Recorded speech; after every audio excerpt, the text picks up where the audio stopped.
So good morning everyone and I welcome you all to Saurabh Pandey UPSC YouTube channel के अंदर। अगर आप civil service exam की तैयारी कर रहे हैं तो इस चैनल से जरूर से जुड़े and download Saurabh Pandey CSE app. तो आज जो हम लोग टॉपिक्स डिस्कस करेंगे, the topics today we are going to discuss, these are the topics. पहला, एफएसबीज ऑन जो फाइनेंशियल स्टेबिलिटी बोर्ड है, क्रिप्टो एसेट्स पे उनका कुछ पॉइंट्स है वो डिस्कस करेंगे। एक भारत से श्रेष्ठ Bharat government scheme facing out fossil fuel, इस पर आज पूरा स्टेटमेंट आएगा COP28 का, तो बट कुछ पॉइंट्स डिस्कस करेंगे। कैन के ऊपर है, एनवायरमेंट का टॉपिक है। MTDNA साइंस का टॉपिक है। Putin invest Asia international relation का टॉपिक है। और फिर मेंस का जो हम लोग डिस्कशन करते हैं दैट विल बी देयर। ठीक है, तो मेंस का जो क्वेश्चन है, मतलब डिस्कशन तो सारा ही मेंस का है और प्रीलिम्स दोनों का ही है, तो ये देख लेता है। फिर यहाँ पे देखो, multipolar world is not a distant dream provided world order is not polarised. बढ़िया सोच के लिखना पड़ेगा, 10 नंबर पे लिखना है। आकलन सीरीज का आप हिस्सा बन सकते हैं और अपने आंसर पोस्ट कर सकते हैं। बहु ध्रुवीय दुनिया कोई दूर का सपना नहीं है, बशर्ते विश्व व्यवस्था ध्रुवीकृत ना हो। ठीक है, कोई क्वेरी है, कुछ प्रॉब्लम है, आप मुझे रीच कर सकते हैं। Download Saurabh Pandey CSE app. ये जो आपका एडवांस करंट अफेयर्स का प्राइस अभी मैंने रिड्यूस कर रखा है, अभी भी आपके पास मौका, आप ज्वाइन कर लेना। 9th टेस्ट इस संडे को शेड्यूल्ड है। 8th टेस्ट का रिजल्ट आज या कल में मैं दे दूंगा, जो इस संडे को जिन्होंने अटेम्प्ट किया है। सारी PDF रिवीजन PDF उसी टेस्ट में पड़ी हुई है, तो जो जुड़ेंगे आप लोग तो आपको सबको मिल जाएगा। ये सारा जो जितना टेस्ट है, ये सारे आप एक्सेस कर सकते हैं। और ये एडमिनिस्ट्रेटिव रिफॉर्म कमीशन की रिपोर्ट्स हैं, please go through these reports. GS 2, 3, 4 mains के लिए बहुत इंपॉर्टेंट है रिपोर्ट्स। और भी कई कोर्सेस आएंगे, मैं आपको इन्फॉर्म करूंगा। व्हाट आर द चलो शुरू करते हैं। What are the financial stability board on about the crypto asset intermediaries. ठीक है, तो क्रिप्टो रेगुलेशन एक बड़ा टॉपिक आप लोग के लिए बनता है। क्रिप्टो करेंसी, जो आई थिंक सभी को पता भी होगा आज के टाइम पे। So you have crypto asset intermediaries, क्या होते हैं वो अभी डिस्कस करेंगे। तो यहाँ पे ये जो पॉइंट आप, मतलब ये टॉपिक आप कैसे नोट करोगे, पहली चीज कहाँ नोट करोगे, तो नोट आपको करना है इकोनॉमी सेक्शन के अंदर। You have to note it down under economy section. और यहाँ पे फाइनेंशियल स्टेबिलिटी जो बोर्ड है, रिपोर्ट ऑन क्रिप्टो, ये जो लिखा हुआ है ना, that is on crypto asset intermediary, ये आप लिखोगे। ठीक है, टॉपिक का नाम क्या लिखोगे, financial stability board report on crypto asset intermediaries. ये टॉपिक का नाम आपको लिखना है and then you have to, मतलब फिर हम जो डिस्कस करेंगे वो नोट कर लेना। ठीक है, तो यहाँ पे क्या है कि यहाँ पे जो इंटरनेशनल फाइनेंशियल स्टेबिलिटी बोर्ड है, उसने अपनी लेटेस्ट रिपोर्ट में कहा है कि जो क्रिप्टो एसेट इंटरमीडिएटरीज हैं, उनके लिए कुछ मेजर्स होने चाहिए, जिससे कि जो क्रॉस बॉर्डर कोऑपरेशन और इंफॉर्मेशन शेयरिंग है अमंग द लोकल अथॉरिटीज, वो जरूरी है। ठीक है, so sort measures to enhance cross border cooperation and information sharing among the local authorities. मतलब जो भी हमारी लोकल, जैसे मान लो जैसे अब क्रिप्टो करेंसी है, क्रिप्टो करेंसी या क्रिप्टो एसेट ही का एग्जांपल लो, तो वो उसका movement cross border it's possible. तो इट्स वेरी इंपॉर्टेंट कि जो लोकल अथॉरिटी, जैसे मान लो यहाँ का सेंट्रल बैंक हो गया, किसी दूसरे देश की कोई लोकल अथॉरिटी जो उसको मैनेज करता है, तो वहाँ पे क्या है, there should be a proper information sharing, जिससे कि क्या है, प्रॉपर रेगुलेशन आपका किया जा सके। तो यहाँ पे क्या है कि यहाँ पे ये चीज़ हाईलाइट किया गया है कि यहाँ पे एक चीज़ जो हाईलाइट किया गया है कि जो आपके क्रिप्टो एसेट इंटरमीडिएटरीज आगे डिस्कस करेंगे, क्रिप्टो एसेट इंटरमीडिएटरीज क्या आगे डिस्कस करेंगे, तो यहाँ पे ये ग्लोबली ऑपरेट कर रहे हैं and there is a need, ये बहुत जरूरी है कि इनको रेगुलेट किया जा सके। इट्स वेरी इंपॉर्टेंट कि जो है इनको रेगुलेट आपका किया जा सके। अब जैसे अगर आप क्रिप्टो करेंसी की अगर बात करो, जनरली अगर आप क्रिप्टो करेंसी की बात करो, तो यहाँ पे इसको सपोर्ट क्यों किया जाता है, वाई दे आर, क्यों सपोर्ट जनरली क्रिप्टो करेंसी के लिए होता है कि you have a supporting like argument supporting and against cryptocurrency as a commodity। Crypto currency as a community के रूप में इसका ट्रांजैक्शन जो है वो आपका किया जाए तो इट हैज़ अ वैल्यू। ठीक है, रेगुलेटरी बॉडीज जो हैं वो इसको क्लासीफाई भी कर सकती हैं, और सिमिलरली जैसे ट्रेडिशनल कम्युनिटीज हैं उसकी इक्विवेलेंट रख सकते हैं, है ना। जैसे डिफरेंट डिफरेंट कम्युनिटीज होती है ना, we are not talking about the currency, it is to be considered as an asset. ठीक है, एसेट और करेंसी में अंतर क्या है, देखो करेंसी क्या है, जैसे मान लो 50 रुपए की नोट है या 100 रुपए की नोट है, उसकी वैल्यू 50 या 100 रुपए ही होगी, चाहे आज से 10 साल बाद भी देखोगे। एसेट का मतलब क्या होता है, जैसे मान लो ऐसी चीज जिसकी वैल्यूएशन इंक्रीज होती चली जाए, उससे आपको रिटर्न हायर मिल सकता है depending upon the demand and supply. तो यहाँ पे इसके अगेंस्ट क्या पॉइंट्स है, एक तो इसका जैसे कुछ पॉइंट्स है, फिजिकल एग्जिस्टेंस नहीं है। ठीक है, और मीडियम ऑफ एक्सचेंज का यूटिलिटी क्या है, डिजिटल नेचर इसका है, यूनिक डिजिटल नेचर है। तो देखो बहुत ज़्यादा मतलब इतना ट्रांसपेरेंसी नहीं होती है, चीज़ों को ट्रैक नहीं किया जा सकता है। This is the major hurdle जो आपका फेस किया जाता है। अब प्रश्न आता है व्हाट बेसिकली इज़ जो आपके एमसीआईज़ हैं, एमसीआईज़ का मतलब जो ये इंटरमीडिएटरीज़ हैं, that is multi function crypto asset intermediaries, जो शब्द यूज्ड है वो क्या है? तो एमसीआई क्या है? देखो ये फुल फॉर्म थोड़ा-सा समझना, जो मल्टी फंक्शन क्रिप्टो एसेट इंटरमीडिएटरीज़ है। इंटरमीडिएटरी शब्द जो आप यूज़ भी करते हो, मतलब बीच की जो कोई संस्था है जो उसको मैनेज करे, तो यहाँ पे क्या है, इसमें एक फर्म हो सकती है या कोई ग्रुप ऑफ कोई फर्म हो सकती है, एफिलिएटेड फर्म्स हो सकती हैं जो कि क्रिप्टो से रिलेटेड सर्विसेज प्रोवाइड करती हैं, different services, product, functions. And ये क्या है, and like they offer a range of crypto based services, products and functions which primarily revolve around operating of the trading platform. तो यहाँ पे जैसे मान लो कि एक प्लेटफॉर्म होगा जहाँ पे क्रिप्टो करेंसी का लेन देन होगा, तो वहाँ पे ये जो इंटरमीडिएटरीज हैं, ये क्या करेंगी, they will provide certain services. जैसे होता है ना कि आज के टाइम पे जैसे किसी भी कमोडिटी का एग्जांपल लो आप, जैसे मान लो आप सब्जी मंडी में, क्या है, फार्मर्स अपना सारा प्रोडक्ट मंडी में लाते हैं और वहाँ पे कुछ बिचौले होते हैं जो कि मंडी और फार्मर के बीच में इंटरमीडिएटरी काम करते हैं। तो इसी तरीके से जो ट्रेडिंग प्लेटफॉर्म्स क्रिप्टो करेंसी से रिलेटेड या क्रिप्टो एसेट से रिलेटेड है, वहाँ पे सर्टेन सर्विसेज जो ऑफर ये करते हैं related with crypto assets, product, service, product, function, बहुत सारे ऐसे ये चीज़ें जो है वो ऑफर करता है।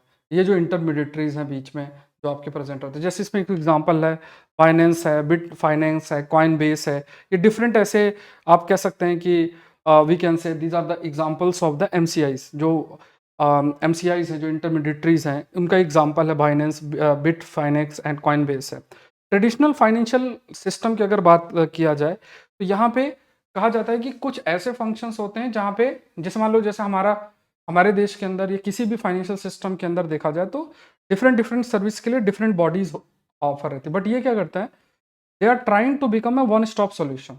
इनका ये क्या है कि ये हर चीज ये चाह रहे हैं कि क्रिप्टो से रिलेटेड कोई भी सर्विस चीज हो वो सब ये हैंडल कर लें। और इनके लिए आसान क्यों होता है, क्योंकि चीजें डिजिटली जो है वो हो रही हैं, डिजिटली जो है वो आपका हो रही हैं।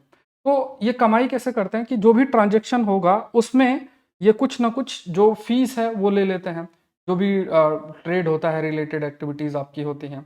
एंड यहाँ पे फिर कुछ दूसरे प्लेटफॉर्म्स मान लो इन्होंने रिकमेंड किया, उससे अगर ट्रांजैक्शन होता है तो वहाँ से भी इनको सर्टेन जो भी ये सर्विस देंगे उस हिसाब से पैसा जो है मिल जाता है। कई प्रकार की सर्विसेज के लिए भी ये रहते हैं, मतलब इन्वॉल्व रहते हैं, रिकमेंड करते हैं।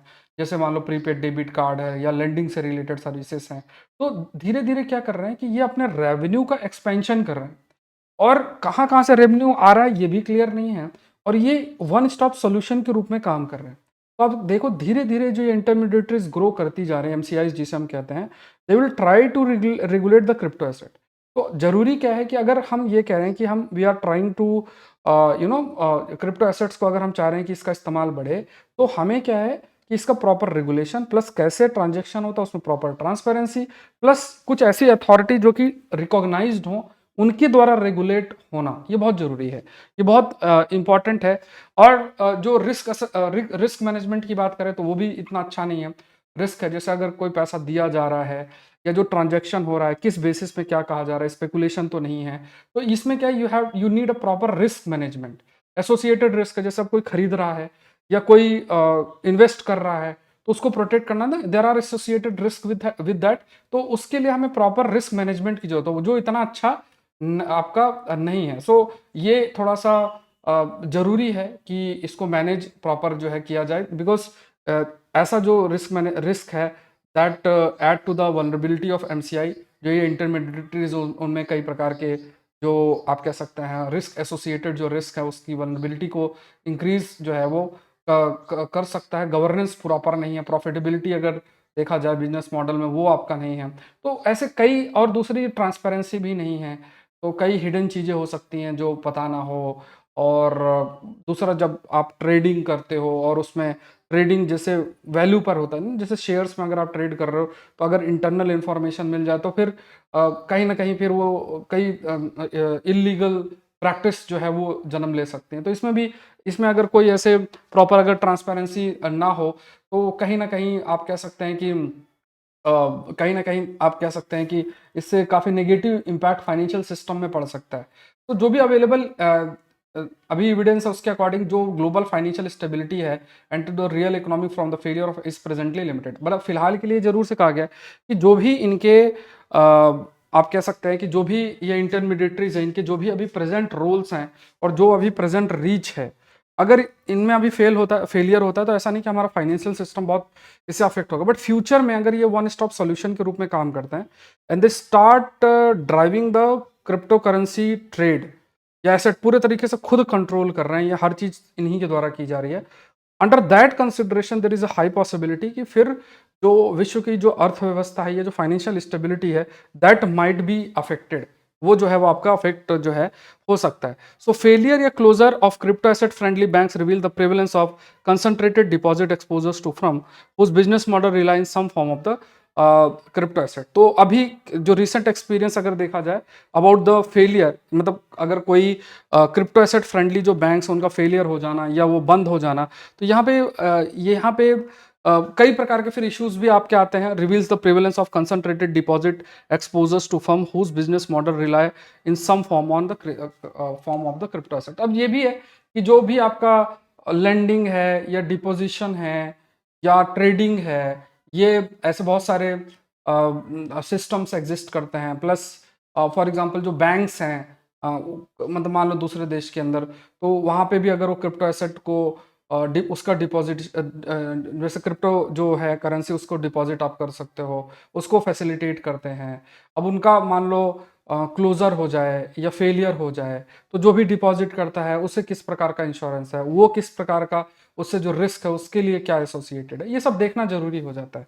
तो ये जो एफएसबी की रिपोर्ट है कि इनको मैनेज करना आज के टाइम पे बहुत मैटर करता है। ठीक है, आर्टिकल 370 पे मैं एक वीडियो आप लोग के लिए बना दूंगा सेपरेटली, है ना, जिसमें जो भी ऑनरेबल कोर्ट के द्वारा कहा गया है वो हम डिस्कस करेंगे। अभी देखो सब अपना अपना व्यू पॉइंट देंगे, बहुत पॉलिटिकल होंगे, और मैं आपको बार बार इस चीज़ को हाईलाइट कर रहा हूँ, आपके व्यूज़ जो भी हों, बट आपको थोड़ा सा बहुत बैलेंस लेकर चलना है ऐसे टॉपिक्स पे।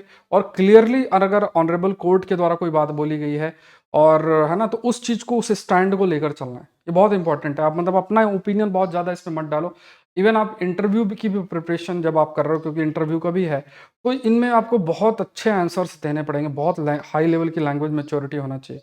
आप बहुत ज़्यादा ऐसा मतलब रिफ्लेक्ट ना हो कि आप बहुत थोड़ा सा बहुत हाईली डिफरेंट ओपिनियन कैरी करते हो, वो बहुत थोड़ा सा सीखना पड़ेगा। ठीक है, मैं आपसे ये टॉपिक डिस्कस करूंगा सेपरेटली। फिलहाल के ये टॉपिक है supreme court verdict strengthen the spirit of एक भारत श्रेष्ठ भारत। एक भारत श्रेष्ठ भारत, इस टॉपिक को राइट डाउन अंडर जो गवर्नमेंट स्कीम है। तो देखो, एक भारत श्रेष्ठ भारत खास तौर से विश्व में, मतलब हमारे देश के अंदर जो इतनी कल्चरल डाइवर्सिटी एग्जिस्ट करती है, तो उस कल्चरल डाइवर्सिटी को कैसे मेंटेन किया जाए, तो इस पर ही बहुत अधिक इसमें जो है फोकस कहीं ना कहीं आपका किया गया है। तो कल्चरल डाइवर्सिटी, तो यहाँ पे जैसे इंटरेक्शन और लोगों के बीच में प्रमोट करना, डिफरेंट कल्चर से लोग आते हैं, उनके बीच में कैसे प्रमोट करना। जैसे मान लो कर्नाटका है या महाराष्ट्र है, तो वो उन्होंने एक इवेंट रखा अपने कल्चरल कंटेक्स्ट में, फिर दूसरे लोग आएंगे, वो अपना रिप्रेजेंट करेंगे, इस टाइप से थोड़ा लोगों का इंटरेक्शन बढ़े, आपका इंक्रीज होगा। तो यहाँ पे कल्चरल कनेक्ट लोगों के बीच में इंक्रीज करना, लैंग्वेज सीखना, culture, tradition, music, tourism, cuisine, sports, बहुत सारे, क्योंकि कल्चर, यही culture, culture is a way of life. और कल्चरल डाइवर्सिटी मेंटेन करना जरूरी है, क्योंकि देखो it's a way of life, तो इसको आप ऐसा बहुत बदल नहीं सकते हो। अगर आप जैसे मान लो कोई साउथ में रहता है, उनका अपना कल्चरल कंटेक्स्ट है, that has to be maintain. और वो कल्चर बनाया कैसा, आप इस चीज को समझो ना। वो कल्चर जो उन्होंने बनाया है वो बेसिकली वहाँ की ज्योग्राफी के कंटेक्स्ट में है। अगर आप उसको बहुत बदलोगे तो आप उसको ये मत सोचो कि वो मॉडर्नाइजेशन की तरफ जाए, वो है, लेकिन आप समझो कि अगर आप उसको बदलते हो तो वो कहीं ना कहीं उनके लिए, उनको बहुत मुश्किल हो जाएगा, या कहीं भी अगर देखें तो बहुत मुश्किल हो जाता है उस जोग्राफिकल कंटेक्स्ट में सरवाइव कर पाना। कल्चर बेसिकली जोग्राफिकल कनेक्शन से डेवलप होता है किसी भी कंटेक्स्ट में। जैसे अगर मान लो कोई नॉर्वे में रहेगा या आर्टिक रीजन में रहेगा, तो उसके कपड़े पहनने के तरीके डिफरेंट हो गए, उसके खान पान डिफरेंट हो गए, यही तो कल्चर है। म्यूजिक, क्या खाते हो, क्या पहनते हो, यही तो कल्चर है। और इसी तरीके से अगर आप किसी भी रीजन, और राजस्थान में आ जाओ, तो राजस्थान में अपना एक पहनाव अलग होगा, खान पान अलग होगा, उसके जोग्राफिकल कंटेक्स्ट से वो निकल कर आता है। साउथ में जाओगे तो अपना है, नॉर्थ ईस्टर्न में जाओगे अपना है, नॉर्थ इंडिया में जाओगे अपना है। तो जो भी कल्चर है, that is the way of life, is basically जो है that is related with the geography of that part. Although it is also stated because of the changing climate, because of the changing climate, culture भी affect हो रहा है। Because that culture, जैसे आप क्या पहनते हो, क्या खाते हो, वो सब कुछ निर्भर करता है जोग्राफिकल कंटेक्स्ट पे, जिसमें सारी चीज़ें होती हैं, चाहे वो इकोलॉजिकल एस्पेक्ट हो, वहाँ की लैंड हो, पहाड़ हो, रिवर हो, टेम्परेचर हो, रेनफॉल हो, ये सब चीज़ डिसाइड करती है। जैसे जैसे आप देखोगे ना साउथ के अंदर आप देखोगे तो वो लुंगी टाइप लगा के रखते हैं ना। लुंगी टाइप क्यों लगा, बहुत ऑल्दो पैंट वैंट भी सब लोग पहनते हैं, लेकिन जनरली ट्रेडिशनल सेंस में देखोगे जो पुराने लोग होंगे वो लुंगी टाइप लगाते हैं, पॉलिटिशियन देखो लुंगी टाइप लगाते हैं। तो उसमें क्या आता है, क्योंकि मॉइस्चर ह्यूमिडिटी बहुत अधिक होता है, तो प्रॉपर थोड़ा सा वो स्पेसिंग बनी रहती है, हवा आसपास जो है वो जाती रहती है। मतलब ऐसे ऐसे राजस्थान में देखोगे रेगिस्तान के इलाकों में पूरा शरीर कवर्ड होता है, क्यों? क्योंकि उसके पीछे क्या कंटेक्स्ट है, उसके पीछे कंटेक्स्ट की जो जो जब गर्मी होती है और प्लस जो सैंड से स्ट्रॉम्स आते हैं उससे बचने के लिए, आप पूरा ऐसे खोल के घूमोगे तो व्हाट विल हैपन कि हवा से पूरा फेस गंदा होगा और दूसरी चीज़ें भी इम्पैक्ट होंगी, क्योंकि वो सैंड्स के पार्टिकल्स शरीर से उससे टकराएंगे और सब। तो कल्चरल कंटेक्स्ट में पहनाव हमारा डेवलप होता है, ये सारी चीज़ें ध्यान रखना। अब आप ये मुझे बताना कमेंट सेक्शन में, क्योंकि मेंस में प्रश्न भी था, ये क्लाइमेट चेंज कैसे कल्चर को अफेक्ट कर सकता है, जैसे मानसून के कंटेक्स्ट में था ना, तो वो थोड़ा आप बताना मुझे। तो ये एक भारत श्रेष्ठ भारत बेसिकली हमें देखना है कि कल्चरल हम अवेयरनेस कैसे इंक्रीज करें। अब ऐसा फिक्स तो है नहीं कि साउथ का पर्सन साउथ में ही रहेगा, वो अपना नॉर्थ में भी जाता है, बट उसके साथ अपने कल्चरल चीज़ें भी लेकर जाते हैं, चीज़ें खाने की, पीने की, पहनाव, सब कुछ आपको नॉर्थ इंडिया में मिलेगा, नॉर्थ वाले साउथ में जाएंगे तो साउथ में मिलेगा। ये सब एक क्या है, तो हमें कल्चरल अवेयरनेस बहुत इंपॉर्टेंट है, और माइंड में हमारे पास वो इस ओपन स्पेस होना चाहिए कि हर कल्चर को हम एक्सेप्ट करें, वो बहुत इंपॉर्टेंट है। अभी ये सोचे कि हमारा कल्चर सही है, उनका सही नहीं है, ये उनका सही हमारा सही नहीं है, तो इस टाइप से थिंकिंग बिल्कुल नहीं होनी चाहिए। लैंग्वेज हो गई, खान पीन जो भी है, इसको मेंटेन करना जरूरी है। तो हर एक स्टेट और यूनियन टेरिटरी है वो दूसरे से लाइक एंगेजमेंट आपका रखना है, language, literature, cuisine, festival, cultural event, tourism in context में। फिर जो भी है म्यूचुअल इंटरेक्शन, आपस में कैसे इंटरेक्शन, उसको भी प्रमोट आपका किया जाता है। नेक्स्ट देखते हैं, नेक्स्ट टॉपिक ये लिखना, कॉप 28 कैटेगरी में लिखना। मैंने आपको बोला था कॉप 28 के लिए अलग से कुछ पेज एनवायरमेंट कैटेगरी में छोड़ देना। अब इसमें अभी आज पूरा कंटेंट आ जाएगा, इसमें थोड़ा सा कुछ बात बोली गई है, ठीक है। तो फेस आउट फॉसिल फ्यूल, इस पर चर्चा लगातार चल रही है। मेंस में इस साल के 24 के मेंस में बहुत पॉसिबिलिटी, और ये इंटरव्यू का भी अच्छा क्वेश्चन फ्रेम हो सकता है इसमें, है ना। ये अच्छा क्वेश्चन हो जाता है इंटरव्यू के कंटेक्स्ट में भी। तो इसको थोड़ा सा देखते हैं, रैपिडली फेस डाउन अनअबेटेड कोल, ठीक है। जो कोल कोल है उसको धीरे धीरे जो है रैपिडली फेस आउट कर देना, ठीक है। इस पर चर्चा आपकी लगातार होगी। अब रियल स्टेटमेंट आज आने वाला है, तो फिर कल के पेपर में पूरा आ जाएगा। अब इसमें क्या है कि देखो, अब मुझे आप बताओ, खुद ही बताओ, क्योंकि इस पर मैंने बहुत डिस्कशन किया, मैं रिपीट नहीं कर रहा, कि India as a developing country और उसके लिए क्यों मुश्किल है फॉसिल फ्यूल को एकदम से फेस आउट कर देना, मुझे बताना, ठीक है। बहुत बार डिस्कशन किया, तो मैं रिपीट नहीं कर रहा इसमें, फिर आपका कंटेंट ऐड ऑन होता चला जाएगा। तो यहाँ पे उसको ये बात है। फिर उसके बाद क्या है कि अभी ऑल दो अभी धीरे धीरे थोड़ा सा, मतलब अभी डिस्कशन चल ही रहा है, फाइनल टेक्स्ट में कैसे फेस आउट करना है, सारी चीज़ें हैं, बट फेस आउट हम कर, इस फेस आउट करने का मतलब सिर्फ यही है कि जो, क्योंकि फॉसिल फ्यूल का इस्तेमाल 80% ग्रीन हाउस गैस के एमिशन के लिए रिस्पॉन्सिबल है। तो अगर आप एनर्जी ट्रांजिशन करते हो, नॉन रिन्यूएबल से रिन्यूएबल की तरफ जाते हो, तो हमें बेनिफिट है इसमें, क्योंकि नॉन रिन्यूएबल से रिन्यूएबल की तरफ अगर हम जाएंगे तो फिर जो रिन्यूएबल है उसमें ऐसा कार्बन एमिशन नहीं होता है। जब कार्बन एमिशन नहीं होगा तो ग्रीन हाउस गैस का एमिशन अगर रिड्यूस होता है तो ग्लोबल वार्मिंग, क्लाइमेट चेंज को हम टैकल कर सकते हैं। तो ये जरूरी है, बट अब और भी इसके लिए जरूरी फैक्ट्स जो है वो ध्यान में रखना है। फिर यहाँ पे क्या है, ये कहा गया कि जो फॉसिल फ्यूल है उसका प्रोडक्शन और कंजम्पशन दोनों रिड्यूस करना, और ये जरूरी है अगर हम ये चाह रहे हैं कि कार्बन एमिशन नेट जीरो तक रीच करें। नेट जीरो मतलब जितना एमिशन हो उतना ही एब्जॉर्प्शन हो जाए, तो एटमॉस्फेयर में ओवरऑल आपका कार्बन का प्रेजेंस जो है ना रहे। ये जरूरी इसलिए भी है क्योंकि जैसे मैंने कहा कि 80% आपका ग्रीन हाउस गैस का emission because of the fossil fuel है। तो फॉसिल फ्यूल का कंजम्पशन हमको किसी न किसी तरीके से, कहीं ना कहीं हमें इसका कंजम्पशन और प्रोडक्शन दोनों को रिड्यूस करना है। एंड ये जो हमारा टारगेट है दैट इज़ कि हमें जो प्री इंडस्ट्रियल लेवल है उससे 1.5 डिग्री सेल्सियस से ज़्यादा टेम्परेचर नहीं होना चाहिए। तो इसके लिए ये सबसे बड़ा कदम आपका जो है बन जाता है, ठीक है। इसी के अंदर एक टॉपिक मेंशन है दैट इज कैन, बहुत ही छोटा शब्द मेंशन है क्योंकि उसी के एनालिसिस पर ये बेस्ड है। ये शायद 1-2 साल पहले प्रीलिम्स में भी आ चुका है। कैन की अगर बात करो तो इसे हम क्लाइमेट एक्शन नेटवर्क भी बोलते हैं। It is called as climate action network, ठीक है। It is called as climate action network.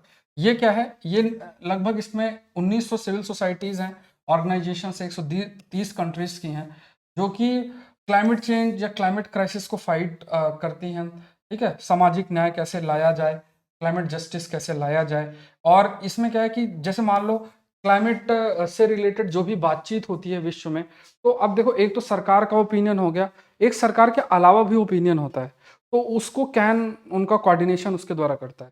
मतलब जैसे जो सिविल सोसाइटीज़ हैं, सिविल सोसाइटीज़ ना मार्केट का पार्ट है, ना वो आपका सरकार का पार्ट है, तो उनका एक इंडिपेंडेंट ओपिनियन होता है। तो सारी सिविल सोसाइटी का अपना एक कोऑर्डिनेटेड जो व्यू पॉइंट हो वो कैन सामने रखता है।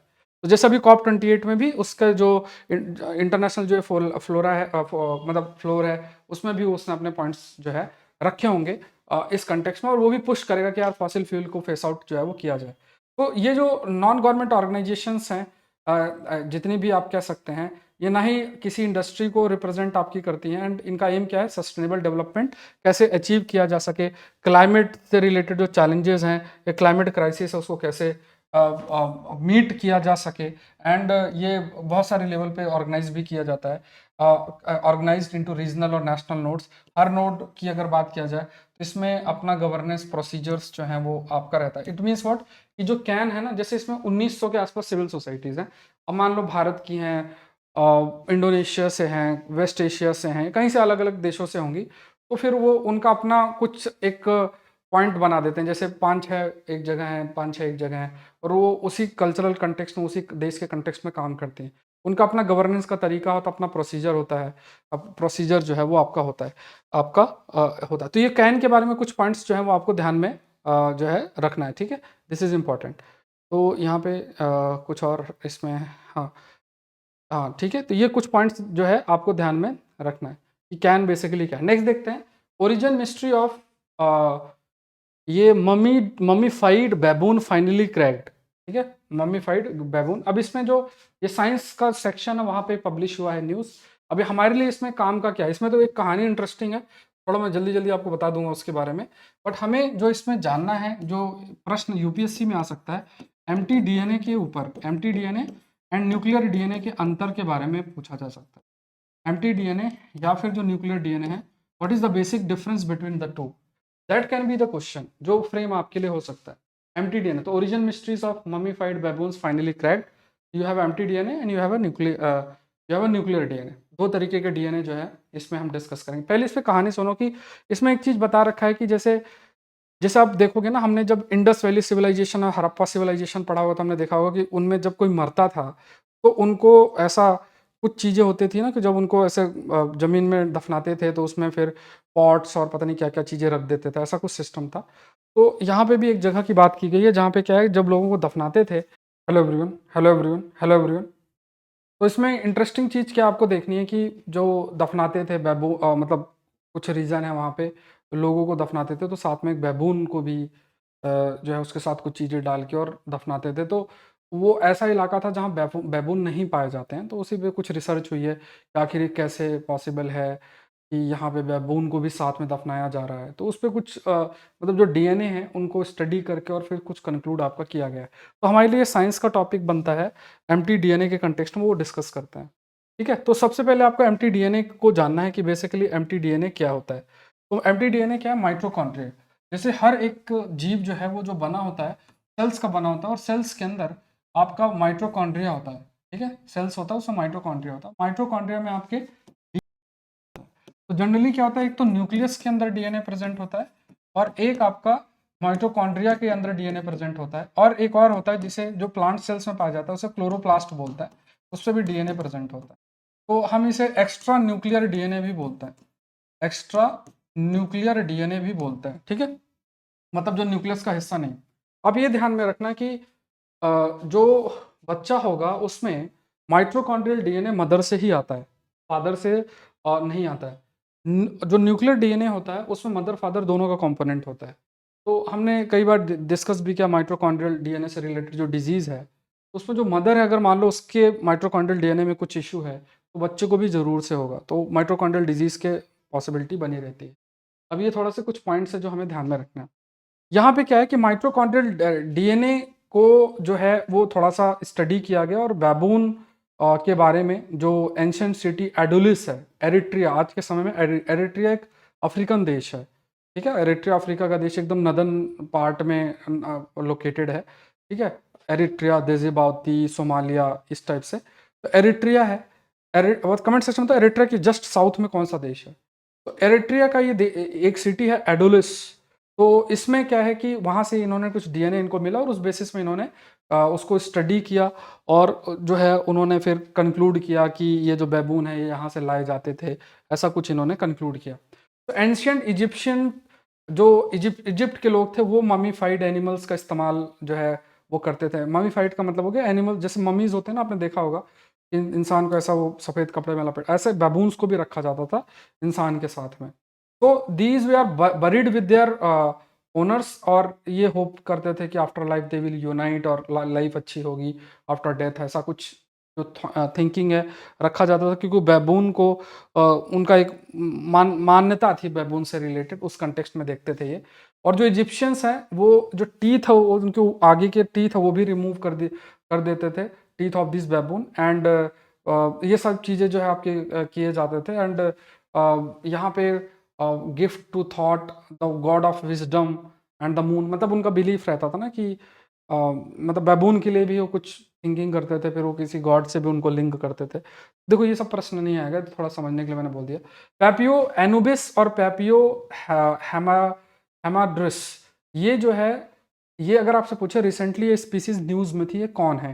ये बैबून की स्पीसीज थी जिनको ऐसा ममीफाई किया जाता था। ये थोड़ा सा ये पॉइंट आपको देखना है।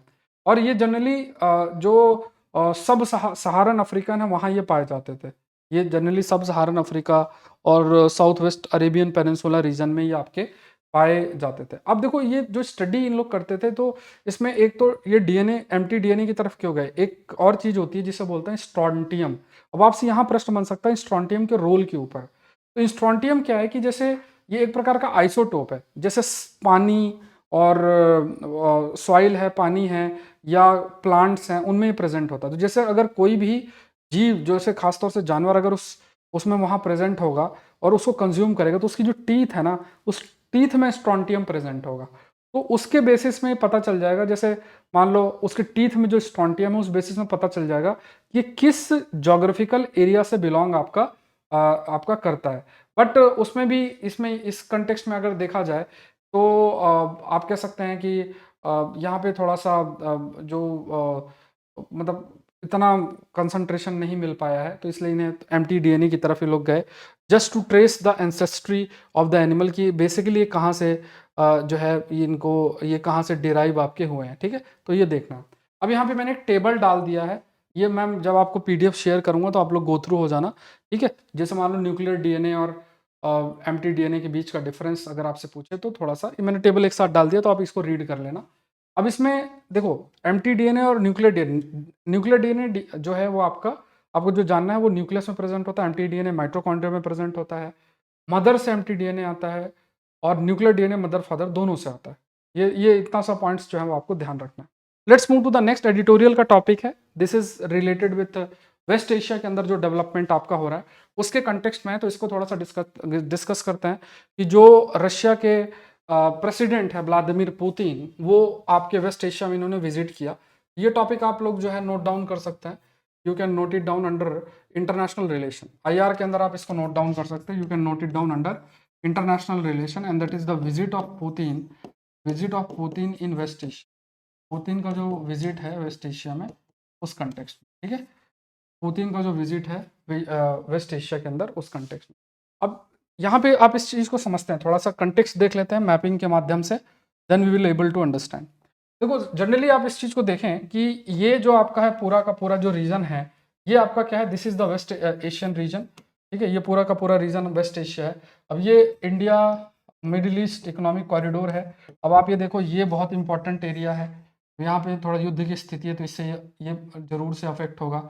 अब आप समझो युद्ध की स्थिति है, अब इस पूरे के पूरे जो रीजन है, इस पूरे के पूरे रीजन के अंदर डिस्टर्बेंस है, इसराइल के प्रति, वेस्ट के प्रति नेगेटिव परसेप्शन डेवलप हो रहा है। तो यहाँ पे चाइना को भी एक अपॉर्चुनिटी मिल रही है यहाँ एंटर करने के लिए, और रशिया को भी अपॉर्चुनिटी मिल रही है इस रीजन में अपनी एंट्री करने के लिए। दूसरा, रशिया बहुत क्लोज आ रहा है ऐसे देशों के साथ जो पहले वेस्ट के साथ ही थे, सऊदी अरेबिया और यूएई है ना? और यहाँ के देश भी क्या कर रहे हैं, ये चीज़ समझ गए हैं कि जो यूएस है, उस यूएस पर हम बहुत ज़्यादा निर्भर नहीं कर सकते। हमें भी एक अपना फॉरेन पॉलिसी की इंडिपेंडेंस मेंटेन करनी पड़ेगी। एक स्ट्रैटेजिक ऑटोनॉमी हमें बना के रखनी पड़ेगी। ये बहुत इंपॉर्टेंट बन जाता है। इस कॉन्टेक्स्ट में ये सोच रहे हैं। और चाइना और रशिया को ये है कि इस रीजन को अगर हमने अपना प्रेजेंस बढ़ा लिया, इस पूरे इलाके में हम एक बड़ा इकोनॉमिक ब्लॉक क्रिएट कर सकते हैं। इकोनॉमिक ब्लॉक जो है, वो हम क्रिएट कर सकते हैं।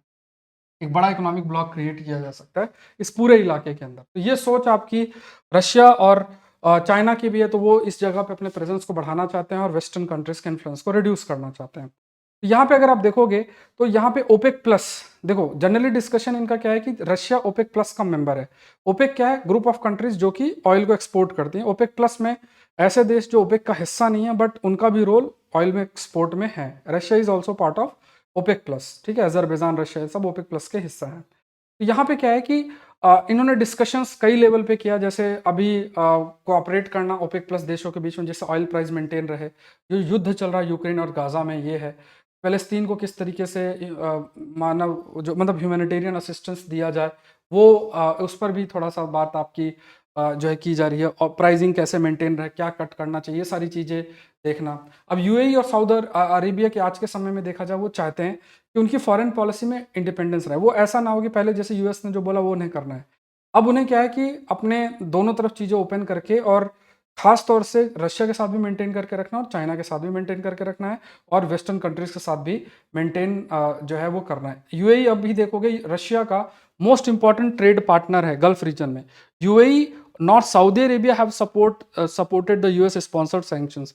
ना ही यूएई और सऊदी अरेबिया ने जो सैंक्शंस रशिया पे लगाए थे उसको सपोर्ट किया। अब ये चीज अगर आप देखोगे तो ये हाईलाइट करता है कि UAE, Saudi Arabia, they are getting closer to the Russia also, they are getting closer to China also, और we can say they are basically strategic autonomy चाहते हैं। वो चाहते हैं कि हम बैलेंस बना के रखें, वेस्टर्न कंट्रीज के साथ भी रखें और रशिया चाइना के साथ भी रखें। हम ऐसा मतलब ईंधन के कन्फ्लिक्ट में हमें ज़्यादा इन्वॉल्व नहीं होना है, या हम बहुत ज़्यादा पोलराइज्ड ना हो जाएं कि हम इधर ही जा रहे हैं या उधर हम जा रहे हैं, ऐसा कुछ ना रखें। हम अपने इंटरेस्ट के अकॉर्डिंग काम करें। इस कंटेक्स्ट में देखा जा रहा है रशियंस काफ़ी इन्वेस्टमेंट भी यूएई के अंदर कंटिन्यूस बेसिस में कर रहे हैं। वेस्ट ने कई प्रकार के रिस्ट्रिक्शंस भी लगाए, क्योंकि उसको था कि यूएई और रशिया बहुत ज़्यादा ट्रेड पार्टनर है, तो कई प्रोडक्ट्स या टेक्नोलॉजी से रिलेटेड चीज़ें यूएई को देने से मना भी कर दिया है कि अगर वो देंगे तो वो आगे फॉरवर्ड रशिया को कर सकता है। तो ये एक है। फिर उसके बाद रशिया ने सऊदी अरेबिया के न्यूक्लियर प्रोग्राम को सपोर्ट किया है। ईरान और रशिया के बीच का क्लोजनेस कंटिन्यूस बेसिस में बढ़ रहा है। मतलब ये है ही। तो एक तरफ ईरान हो गया, ईरान और रशिया का क्लोजनेस बढ़ रहा है, सऊदी अरेबिया भी एंट्री हो रही है, यूएई की भी एंट्री हो रही है। तो ये भी प्रयास है कि एक मल्टीपोलर वर्ल्ड हो। ऐसा ना हो कि एक ही कंट्री पावरफुल हो और वो अपनी हेजिमनी मेंटेन रखे, अपनी इच्छा को ही इम्प्लीमेंट करे। डिफरेंट पोल्स ऑफ पावर और डिफरेंट पोल्स ऑफ पावर एक दूसरे को बैलेंस करेंगे, तो इससे एक देश का इंटरेस्ट ही एस्टैब्लिश नहीं होगा, सारे देश के इंटरेस्ट का को ध्यान जो है वो रखा जा सकता है। तो यहाँ पे एनर्जी लेवल पे मिलिट्री एरियाज ऐसे हैं जहाँ पे ये लोग कोऑपरेट भी कई लेवल पे कर रहे हैं। मतलब मिलिट्री कोऑपरेशन की अगर बात करें, ईरान और रशिया के बीच देखा जाए तो यहाँ पे इवन ये कहा गया कि रशिया को ईरान ने तो थोड़ा मिलिट्री लेवल पे सपोर्ट भी प्रोवाइड किया था।